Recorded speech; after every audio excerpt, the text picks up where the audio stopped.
15 તારીખ થી નિશાળે પરીક્ષા ચાલુ થાય છે. ગુજરાતીનું મટીરિયલ લઈને વાંચવા બેસી ગયા. આપડા મમ્મીના ફોનમાં કાચ ને એવું નખાવાનું હતું એટલે ભાઈબંધની દુકાને આવતા રહ્યા કાચ ને એવું નખાવા. સવારનું ટ્યુશન હતું એટલે ટ્યુશનમાં આવી ગયા. તો કેમ છો બધા મિત્રો, મજામાં દેશો? આપડા નવા મિની વ્લોગમાં તમારું બધાનું સ્વાગત છે. સવારના 9:30 વાગે છે, ટ્યુશન 9 વાગ્યાનું હતું, મોડું થઈ ગયું. પછી તો ધવલભાઈ બોલાવ્યા, ગાડી કાઢી નીકળી ગયા. હું ને ધવલભાઈ ટ્યુશનમાં આવતર્યા. હું ને ધવલભાઈ ટ્યુશનમાં આવ્યા. મળશું આપણે 2 કલાક પછી. 11:30 જેવું વાગી ગયું ને બધા ભાઈ પણ ટ્યુશન માંથી છૂટી ગયા. ઘરે જવાનું હતું, ગાડી કાઢી નીકળી ગયા પાછા ઘર બાજુ. ઘરે આવતા મોડી દુકાને ધ્યાન રાખવાનું કીધું. પછી તો મોડી દુકાને ધ્યાન રાખવા બેસી ગયા. દુકાનથી આવતર્યા ઘરે, કારણ કે સ્ટેટની પાકી બુક લખવાની છે. પછી તો સ્ટેટની પાકી બુક લખવા બેસી ગયા. કોણ કોણ મારી જેમ ધોરણ 12મું ભણે જરા કોમેન્ટ તો કરો. પાકી બુક લખાઈ ગઈ. કાલ 15 તારીખ છે, નિશાળે પરીક્ષા ચાલુ થાય. પછી તો પરીક્ષાની તૈયારી કરવા બેસી ગયા. કોને કોને પરીક્ષા પૂરી થઈ ગઈ જરા કોમેન્ટ તો કરો.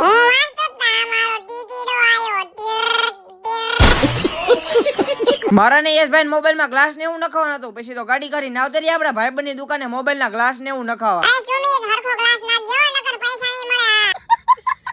તમારે કોઈને તમારા આઈફોન 15 માં આવી ટ્રેન્ડિંગ વસ્તુ નખાઈ હોય તો તમે આમની આઈડી ને ફોલો કરતા જાવ, તમને ફ્રી માં નાખી દઈશ. મોબાઈલમાં ગ્લાસ ને હું નાખી દીધું, ગાડી કાઢી નીકળી ગયા. હું ને યશભાઈ પાછા ઘર બાજુ. ઘરે આવવાને આપડા કાકાનો ફોન આવ્યો કે દુકાને બેહવાય, મારે જમવા જવાનું એટલે મોટી દુકાને બેહવા આવતરી. અહીંયા તો મેચ ચાલુ થઈ ગઈ હતી, કોણ કોણ મેચ જોવે. દુકાન બંધ કરીને આવતર્યા ઘરે વાંચવા, કારણ કે કાલ પેપર છે. પછી તો પેપર ની તૈયારી કરવા માંડ્યા. તમે બધા ફોલો તો કરી નાખો.